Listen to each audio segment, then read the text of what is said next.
Je vais présenter aujourd'hui la solution LexisNexis Intelligence Solution. Alors, d'abord, je vais parler un peu de LexisNexis. Qui est LexisNexis? Je pense que c'est important. Donc, LexisNexis fait partie du groupe CESA, qui est un groupe d'origine hollandaise, à l'intérieur duquel il y a LexisNexis, mais d'autres sociétés que vous voyez. C'est le groupe le plus important dans le monde au niveau de base de données.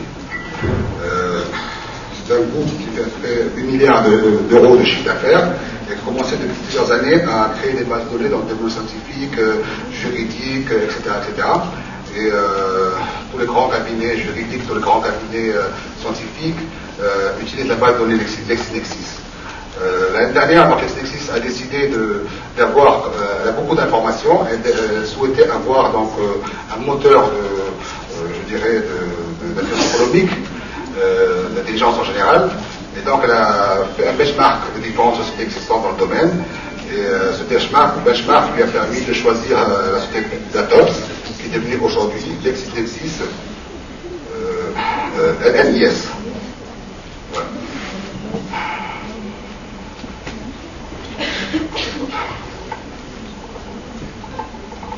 Bon, LexisNexis, comme je dis, c'est plus grand fournisseur, à peu près 36 000 sources, presse française, études de marché, études de biographie, information d'entreprise, sciences et techniques, droit étranger, etc.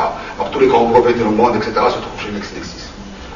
Voilà, je parle de ça parce que c'est important, parce que la société LNIS en même temps vous permet directement d'avoir accès à cette base de données qui est la plus grande base de données du monde. LexisNexis Intelligence met en œuvre des solutions personnalisées sur le marché, la réputation, marque, produits, services, concurrents, clients, etc. On va en parler beaucoup plus simplement tout à l'heure, mais c'est un peu l'intelligence économique en général, mais on va un peu plus loin, elle permet d'avoir le moteur de recherche, je dirais, l'un des plus puissants au monde, et aussi d'avoir aussi un soutien d'aide aux veilleurs et analystes. Et on va petit à petit vous montrer des exemples comment la puissance au niveau du moteur de recherche, d'une part, mais aussi tous les moyens de veille et de l'analyse. Donc, les références, ça en passe. Alors, pour chaque solution, donc, je dirais que le système est là pour être utilisé par les hommes. Encore une fois, il y a une foule d'informations, on va en parler un peu plus, mais c'est quelque chose qui est au service du people, c'est au service de l'humain. Et l'objectif étant, on va en parler encore plus, étant d'aider le veilleur et l'analyste à faire son rapport d'analyse, etc., à prendre une décision. Dans la solution, il y a 4 grands groupes: Market Watch, Reputation Watch, Company Watch et Scientific Watch. Donc, bien sûr, pour chacun, donc la veille, l'édition, l'alerte, newsletter, tableau de bord, l'analytique, rapport analytique, cartographie, etc. Et pour chaque fois, on va en parler. Un peu, vous connaissez un petit peu ça. Donc, pour commencer, le Pageless, donc le moteur de recherche de LNIS, permet de faire entrer des publications, le web visible et le web invisible, ce qui est extrêmement important aujourd'hui, le web invisible, mais aussi toute la documentation interne, parce que très souvent quand on rentre dans des entreprises, ou bien publiques ou privées, la documentation interne est extrêmement importante, et si elle est couplée avec ce qui existe dans le web, ou dans les blogs, ou dans les forums, c'est un plus pour l'entreprise. Après, donc, il y a le système de filtrage. Première sélection de sources, ça c'est extrêmement important. Deuxième, donc requête booléenne en fonction des sujets spécifiques. Après, paramétrage des rapports selon le destinataire. Alors nous, comme on travaille en général, ça doit dépendre des sociétés, mais ça va de l'internalisation à l'externalisation. Et on peut mettre le curseur là où on veut. Donc il y a le monitoring, le mining, le reporting, la collaboration, exploitation, analyse, etc. Mais selon l'entreprise, selon son niveau de connaissance au niveau d'intelligence économique, si elle a ou non des issues de veille. Et, par exemple, dans le cas du Maroc, où on a commencé, très souvent on se trouve dans des sociétés qui commencent dans l'intelligence économique, donc on prend en charge presque tout au départ, mais ceci étant, petit à petit, de plus en plus, avec le temps, donc ils forment leur équipe et ils peuvent avoir de plus en plus de travaux à faire en interne. C'est-à-dire, par exemple, la paie peut être faite, l'analyse peut être complètement faite chez nous, ou bien elle peut être petit à petit faite chez le client, et petit à petit même l'analyse faite chez le client. Donc on propose toute une panoplie de services, allant jusqu'au service total, où on peut envoyer l'analyse faite une fois par semaine, par exemple. Alors après le output et livrable, vous avez les modèles de société, on va en parler, la veille édition, l'alerte newsletter, tableau de bord analytique, rapport analytique, cartographie.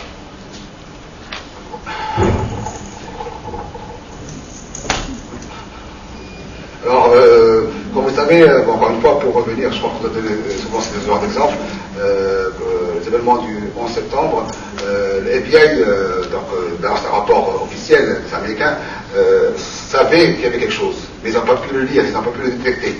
Donc en fait, la problématique aujourd'hui avec le web, avec les forums, etc., c'est on a une multitude d'informations, mais il faut savoir la lire en temps réel et pouvoir l'exploiter rapidement.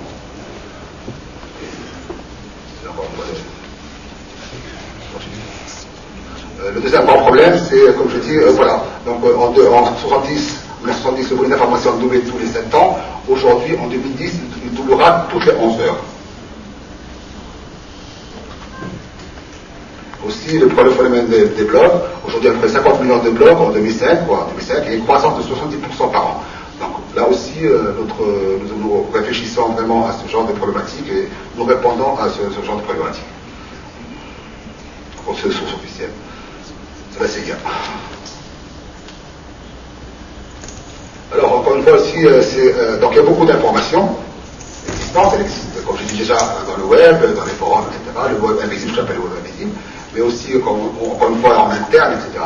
Mais il faut savoir aussi prendre l'information utile, la désinformation. Comme vous savez, la désinformation aussi très présente dans le web, etc.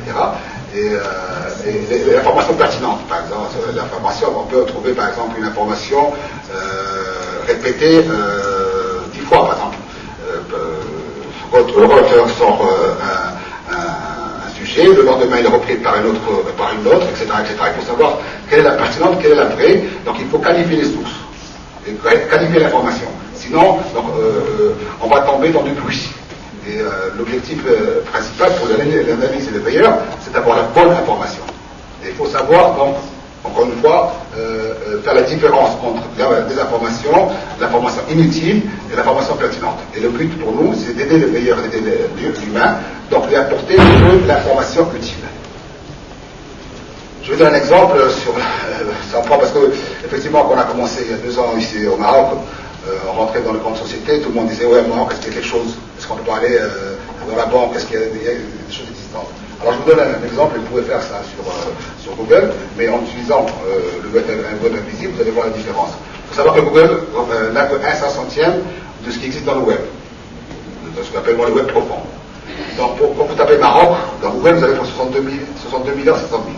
Donc en réalité, il y a 31 milliards 250 000 articles sur le Maroc. Donc encore une fois, et bon, on prend différents thèmes, et c'est des thèmes d'ailleurs sur lesquels on a travaillé, et vous voyez un peu, on dépasse chaque fois des milliards d'informations, et c'est juste pour des... Alors vous imaginez une société qui s'intéresse à la culture, qui reçoit 1 milliard 795 000 documents, donc encore une fois le crawling, on peut le faire, mais après il faut qu'ils reçoivent l'information intelligente et l'information utile. On va en parler par la suite. Donc analyse d'information passe le temps réel. Là encore une fois, le temps est extrêmement important parce que surtout dans des domaines publics, etc. Donc avoir l'information en temps réel. On reprend encore le cas de ce qui se passait en septembre, mais aussi pouvoir l'analyser et pouvoir la traiter. Donc, les produits de veille stratégique sont l'alerte, la synthèse d'informations, l'évaluation de situation, la cartographie des réseaux, donc on va en parler, c'est plus qu'on se tout à l'heure, les études perspectives. Donc, il faut bien comprendre, donc il y a effectivement énormément d'informations, l'outil, voilà, il y a beaucoup d'outils qui savent collecter l'information, mais nous on va un peu plus loin, c'est aider l'analyste et les veilleurs à rapidement faire son rapport d'analyse. Ça c'est l'objectif, parce que quand il y a un état de crise, et ça arrive très souvent, c'est là où on a besoin d'informations. C'est pas quand on n'a pas tous les jours, c'est quand on est en état de crise, comme vous le savez, parmi vous, il y a certainement des gens dans le domaine économique, ou bien surtout dans le monde public, je veux dire, quand on est en état de crise, il faut le faire rapidement. Donc il faut pouvoir faire son rapport d'analyse extrêmement rapidement. pour ça, on va parler d'outils d'analyse et d'outils qui permettent d'aider l'analyste. Dans mon terme de société, le premier grand outil de notre société, principaux bénéfices, bien sûr, on va donc choisir des sociétés qui souhaitent surveiller, etc. Donc pour surveiller le suivi des sociétés, pour chaque article, encore une fois, un extrait automatique, et la traduction automatique vers l'anglais. Quand je qui ça va l'anglais, c'est parce qu'on estime, encore une fois, notre produit est fait pour un analyste et pour vraiment avoir l'information juste. Bien sûr, en fait, toutes les langues, sans exception. En ce qui concerne la traduction. Après, on va parler de sémantique et autre chose. Effectivement, on peut faire la traduction, ça ne pose pas de problème. Mais la traduction aujourd'hui, je dirais, la plus fiable est la traduction vers l'anglais. Et après, on traduit vers le français. Quand je dis ça, par exemple, si on fait le chinois vers le français, le taux d'erreur est très important par rapport au chinois vers l'anglais. Donc, il faut toujours passer par l'anglais, c'est pour ça qu'on a pris cette formule de passer par l'anglais. Après, bien sûr, l'utilisateur, si c'est le français ou l'arabe, etc., après, il aura cette traduction. Mais je pense que l'anglais, on est sûr que l'anglais est le plus important et le plus fiable aujourd'hui. Alors voilà, donc, ça un moniteur, c'est un des sujets, comme vous voyez, donc, pour chaque entreprise, on dispose de graphiques sur un volume, la tonalité des documents et l'origine géographique des documents. Donc, en fait, il y a des thèmes, des sous-thèmes, etc. Ensuite, des thèmes, etc. Donc, on segmente par thème. Bon, j'ai parlé tout à l'heure de choses importantes. Analyse de la tonalité. Alors, analyse de la tonalité, qu'est-ce que c'est? C'est la sémantique, mais une sémantique assez avancée. Et LexisNexis LNIS est la seule au monde à avoir 9 langues, à savoir les langues européennes plus l'arabe et le chinois, en sémantique de tonalité. Qu'est-ce que c'est? Donc, ça, en plus des mots-clés que vous voyez, que vous avez entendu parler, mais elle permet de comprendre dans le texte, est-ce que ce document, ou l'extrait de ce document, a une connotation positive ou négative. Encore une fois, pour aider l'analyste. Donc, on va voir par la suite, dès le départ, on peut avoir, automatiquement, le système peut vous dire si ce document est négatif sur la personne, sur l'entreprise, etc., etc. Et par exemple, on a fait une présentation pour quelqu'un d'autre, ou on a fait une présentation live directement dans un sujet, c'était sur Airbus, c'est l'affaire Airbus l'année dernière. Donc on voyait très bien, pendant la crise de la 380, le nombre de documents qui étaient négatifs sur Airbus ont monté en flèche. En même temps, on voit aussi une certaine montée en flèche de nombre de documents négatifs sur la 380, qui était avant. Donc, et après, on est rentré sur le cas, sur le président Fauchard, qui est pas entre temps, auquel aujourd'hui on parle d'initiés, mais quand on voit cette étude, qu'on voit dans la prise de l'année 2006, on voit bien qu'il y avait des alertes auparavant, bien avant que Fauchard n'achète ce rejet. Ça veut dire que l'information existait avant qu'elle soit reprise par... C'est-à-dire qu'il n'y avait pas de délai d'initié, parce que l'information existait, dans le web, elle existait, mais elle n'était pas visible, les gens n'étaient pas intéressés. C'est lorsque les journaux importants et Reuters, etc., commencent à parler de ça, et notamment après, on va le voir, on a fait ça par rapport au pays, on voit très rapidement l'origine de cette montée en puissance négative contre Airbus, a été initiée par les pays anglo-saxons. Donc on voit très bien qu'il y avait... Mais en même temps, on peut voir le timing entre le moment où il y a eu des problèmes de retard dans la 380, qui existait, qui était su dans le web. Mais les gens, dans les téléjournaux, etc., on n'en parlait pas. Mais on le savait. Surtout la presse spécialisée. La presse spécialisée, on parlait 6 mois à l'avance, avant qu'il y ait eu le grand boom médiatique qu'on connaît. Donc la tonalité, et encore une fois, ce n'est pas assez facile, je crois que c'est là une avance de LNIS. Par exemple, prenons le cas du mot négatif, parce que c'est tout le contexte. Mais aussi les mots sont, comment on fait, les mots sont aussi importants. Prenons le cas de profit warning. Profit, c'est quelque chose de positif. Warning, c'est quelque chose de négatif. Profit warning, c'est neutre. Normalement. Donc là aussi, donc il y a alors maintenant, si on met il n'y a pas de profit warning. C'est bien positif. Donc vous voyez un peu la complexité de sémantique de la tonalité. En plus, si on fait la même chose dans les règles grammaticales qui sont dans l'allemand, l'arabe, etc., vous voyez un peu la complexité. Bon, en général, c'est un travail qui dure après un an et demi à peu près pour chaque langue, comme ça m'arrive un année à blanc aujourd'hui, l'arabe et le chinois l'année dernière. Mais on choisit donc toutes les règles grammaticales, tous les mots, aussi les mots qui sont utilisés dans les forums, parce que vous savez qu'aujourd'hui dans les forums et dans le blog, ce n'est plus les mêmes mots qu'on utilise que dans le français réel, etc. Donc je penserai par la suite. Donc là aussi, il faut prendre en considération toute cette donnée, c'est quelque chose de vivant. Bon, encore une fois, la traduction automatique que je vous dis, ça c'est tout à fait possible dans tout. Bon, là, d'entité, personne, société, émission automatique d'alerte, etc. Bon, B-édition, je vous donne quelques... La principale fonctionnalité donc, de la B-édition, on va consulter de nouveaux documents en diverses versions, donc on faut l'extrait, traduction, etc. Sélectionner des documents pertinents pour la publication, donc on peut automatiquement faire des revues, etc. Supprimer ou bien modifier, etc. Noter, commenter, c'est important parce que la relation veilleur-analyste, parce qu'en fait ça se passe entre.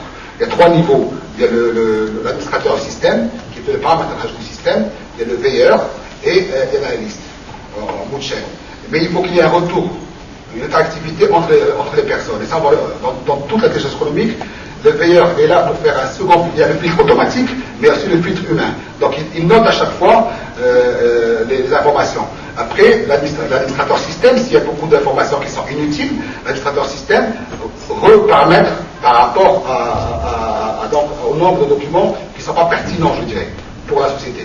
Donc c'est un travail qui se fait en général en 3 ou 4 mois où on arrive à vraiment bien définir les documents, les sources pertinentes et intéressantes. Donc on va créer une synthèse, etc. On y arrivera. Ici, comme une fois, vous avez les thèmes, sous-thèmes, ça se présente un peu comme ça, c'est très ergonomique. On peut faire des recherches, le veilleur et l'analyste, encore une fois, l'interface, vous êtes là en train de regarder l'interface pour le veilleur et l'analyste. Le veilleur peut créer lui-même des filtres. Par exemple, il y a des filtres, quand dans une société aujourd'hui, au Maroc, comme on est dans l'école marocaine, on définit avec eux un certain nombre de thèmes, un certain nombre de sous-thèmes, etc. Un certain nombre de sociétés qui peuvent être suivies, de personnes, etc. Ça se fait le premier jour. Bon, on met en place le paramétrage, mais après, le veilleur, lui, peut être intéressé par créer son propre filtre. Et donc faire un peu une revue spécialisée pour lui. Dans une grande entreprise, vous avez ceux qui sont intéressés par le commercial, bon, ils vont créer plus sur le commercial, ils vont créer eux-mêmes, sans toucher le paramétrage, mais ils ont la possibilité aussi de créer aussi leur propre filtre et de créer pour eux-mêmes leur thème et leur sous-thème. Encore une fois, donc la notation, commentaire, regression, je vous montre un peu comment c'est fait. Bien sûr, l'extrait, pour expliquer tout à l'heure, on n'a pas beaucoup parlé, automatiquement vous avez l'extrait, l'arabe dans toutes les langues. L'extrait est fait, c'est une traduction, qu'on soit clair. Pourquoi l'extrait? C'est une question une problématique de copyright. Parce que normalement, vous n'avez pas le droit d'avoir, par exemple, un journal, le matin, il sort un article. Si vous le publiez directement chez vous, normalement, vous devez payer des copyrights. Aux États-Unis, ils sont très, très sérieux par rapport à tout cela. Donc, par contre, vous avez le droit de faire des extraits. Donc, ce qui apparaît chez le veilleur ou chez l'analyste, ce sont des extraits. Mais dès qu'il appuie sur le bouton, il peut revenir au sujet, mais il va aller chez le matin, directement au journal. Là, dans ce cas-là, ce n'est pas, vous allez chez le fournisseur de documents, donc vous ne faites pas du copyright. Vous n'avez pas trop de copyright. Voilà la newsletter, donc disposer d'informations centrées sur les besoins de chaque destinataire, etc., adapter le contenu sur les besoins plus ou moins détaillés de chacun, etc. Alors, ça c'est des exemples d'alerte newsletter. Donc ça se fait, je dirais, assez automatique, c'est vraiment très facile à faire. Le VR le fait avec l'analyste, ou bien on le fait chez nous, comme dans le cas, par exemple, au studio au Maroc, qu'on a commencé. Les alertes, on nous donne quelques sujets, des sujets généraux, mais on nous donne à faire des alertes et des alertes et des newsletters une fois tous les 2 jours, surtout sur les sociétés qui sont importantes, qui veulent suivre la concurrence, ou bien sur des sujets qui veulent suivre. Ça, on le fait automatiquement pour eux, plus une analyse une fois par semaine, par exemple. La table analytique, c'est Analyzer, dont je vous ai parlé tout à l'heure. Alors, l'analyzer, c'est un plus, puisque c'est un outil pour l'analyste. C'est encore une fois aider l'analyste avec ce flux d'informations qu'il y a. Elle a été filtrée, mais même après filtrage, etc., il reste quand même, je donne un exemple, pour après 5000 ou 6000, si vraiment des thèmes, par exemple, pour prendre une thème de banque, etc., il reçoit à peu près 5 ou 6000 articles, je dirais, par an, qui sont pertinents. Mais maintenant, c'est arrivé 6000 articles, il faut que rapidement il puisse faire son analyse. Et donc, ce genre d'outils pour qu'ils lui permettent d'analyser et de voir un peu les tendances. Et on va voir les différentes. Donc, principale fonctionnalité, la façon géographique de l'information, elle est importante. La source, je vous donnais l'exemple tout à l'heure sur Abus, donc la source de la situation géographique de l'information était les Américains, donc on comprend très bien quels étaient les objectifs de ce problème d'Abus. Le cours de volume, ça aussi c'est extrêmement important. L'analyse tonalité, encore une fois, la tonalité, ce qu'on a parlé tout à l'heure, c'est la sémantique, tonalité négative, positive, etc. Le nombre d'articles citant le concurrent, ça aussi des fois ça peut être extrêmement important pour l'analyste.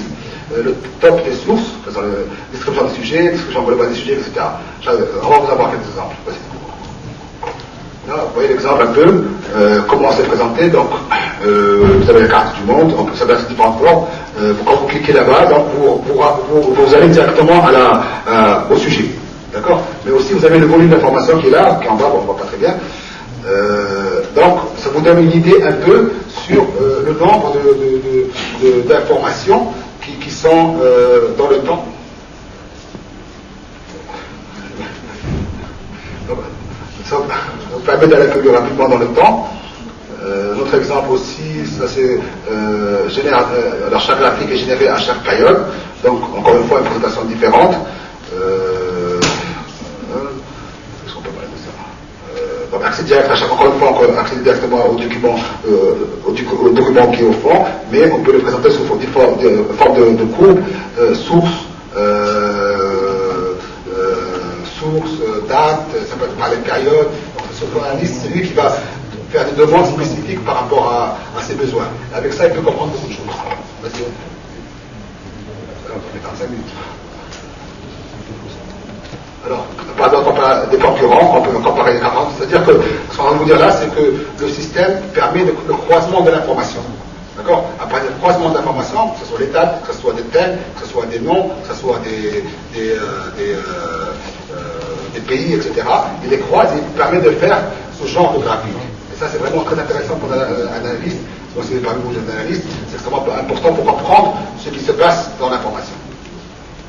Rapport analytique, complément d'analyse, quantitative, etc. Donc il y a différentes formes vraiment très économiques. Pour vous présenter encore une fois, vas-y. Bon, la cartographie, alors la cartographie par rapport à ce qu'on a vu tout à l'heure, bon, c'est consulter les acteurs, etc. Vas-y, tu te présentes. Bon, nous, chez nous, la différence, c'est que, bon, cartographie est liée à Périclès, à ce qu'on a vu auparavant. Mais on préfère, parce qu'à notre avis, l'utilisation d'abord est différente, la cartographie est aussi remplie par les humains, par l'analyste. C'est lui qui remplit, et que le remplir en reprenant ce qu'on appelle le web, mais il doit aussi faire, que je dirais, pour chaque personne, comme on dit tout à l'heure, des personnes, des entités, etc., il doit faire aussi ses remarques. Et après, il pourra faire cette cartographie.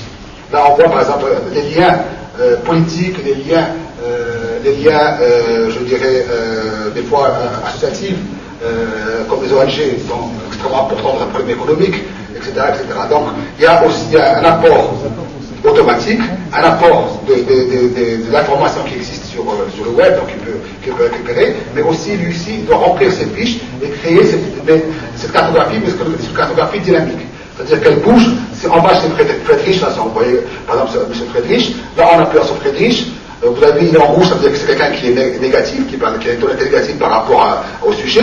Donc, par exemple, M. Friedrich, lui, automatiquement, va sortir ses liens. Quels sont ces liens, Friedrich? On peut comprendre rapidement pourquoi M. Friedrich est négatif. Parce qu'il a des liens avec des ONG, etc. Donc, c'est tout vivant. Voilà. Elle est présentée sous notre forme. Quand on va du vert au rouge, c'est encore une fois, le vert, c'est les gens, je dirais, positifs. Le jaune, des gens neutres, et le rouge, des gens négatifs.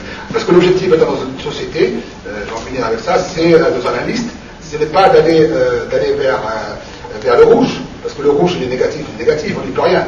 Maintenant, l'idée, c'est de couper le rouge, c'est-à-dire les gens qui sont en rouge, ou bien les organisations qui sont en rouge, il faut essayer de ne plus les alimenter et de ne plus parler avec eux.